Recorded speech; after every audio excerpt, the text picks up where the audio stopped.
Kami memiliki tanah di seberang Pulau Bali, di sebuah pulau yang paling selatan wilayah Bali masuk Kabupaten Klungkung. Suatu hari kami memutuskan akan membangun beach club di sana. Kami melihat banyak turis yang diving setiap harinya di pantai di depan tanah kami. Kita semua tahu bahwa diver itu bernafasnya lewat mulut dengan oksigennya ketika di dalam air. Jadi sering haus, kering. Kami bermaksud menyediakan semua sarana untuk diving berserta klub di pinggir pantai. Maka saya merapat ke pejabat daerah setempat untuk pengurusan perizinan. Kebetulan pejabatnya kami kenal lama, bahkan sebelum menjabat kami sudah kenal akrab, sudah seperti keluarga. Ketika saya melaporkan, dia pun berkata, "Mas, nanti kalau kamu membangun di sana, seluruh keuntungannya dan jualan hasil usaha tersebut jangan dibawa keluar Bali ya. Kamu kan sudah seperti orang Bali, tanah kamu banyak di Bali, usaha kamu juga banyak di Bali. Ya uangnya tadi jangan keluar dari Bali lah, invest lagi di Bali atau uangnya taruh di Bali." Saya bertanya heran dan perlu penjelasan lebih lanjut. "Memangnya kenapa Pak?" "Begini, sayang saya sudah di ujung masa jabatan saya. Coba saya sadarnya jauh hari sewaktu awal saya menjabat. Maka Bali harusnya bisa 2 kali lebih maju dari sekarang. Saya percaya Bali bisa mengalahkan Singapura. Ada tram di bawah tanah, ada berbagai sarana, dan Bali akan lebih maju. Intinya adalah jangan bawa uang keluar dari Bali." Pada saat investasi membangun, kan ada yang namanya capital expenditure atau biaya investasi. Lalu ada biaya rutin operasional atau operational expenditure. Misalnya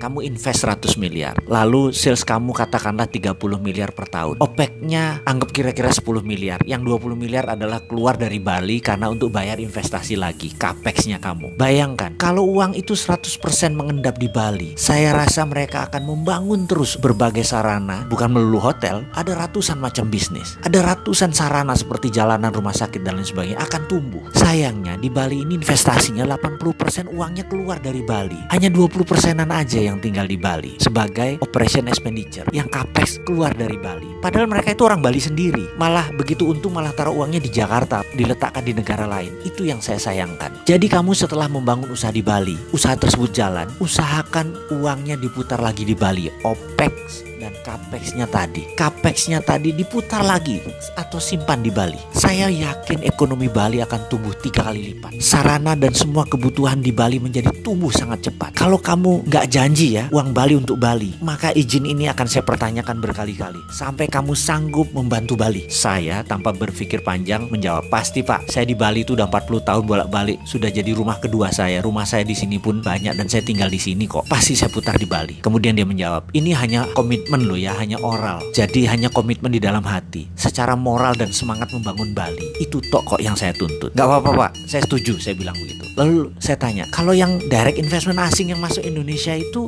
bagaimana Pak? Yang nasional itu Pak? Nanti tinggal OPEX-nya saja kan yang muter, yang CAPEX-nya keluar." Itulah yang saya protes dalam hati loh ya, karena kan saya bukan kebijakan nasional. Saya yakin yang menasihati itu atau orang yang mengingatkan, yang membuat keputusan itu pasti bukan NKRI garis lurus. Mereka itu free rider, penumpang gelap yang pengen uang cepat. Mereka nggak ngerti bangun negara. Mereka ngojok-ngojokin pejabat. Dan kalau mereka pejabat, mereka pasti nggak pernah ikut Lemhanas. Mereka nggak ngerti apa itu bela negara. Bener deh, itu keyakinan saya. Saya melihat Singapura ya, hampir 90% investasinya nggak keluar. Negara Singapura itu banyak insentifnya supaya investor itu menahan CAPEX dan OPEX-nya bertahan di Singapura. Saya mau tiru itu dari adik kita, negara Singapura itu. Saya mau meniru itu di Bali. Pasti Bali akan menjadi makmur dan tidak tergantung asing. Semoga pemimpin Bali ke depan juga memahami misi Bali untuk Bali. Mendengar itu saya mengangguk, kok beda ya strategi mengelola wilayahnya. Yang Bali ini keren. Saya setuju.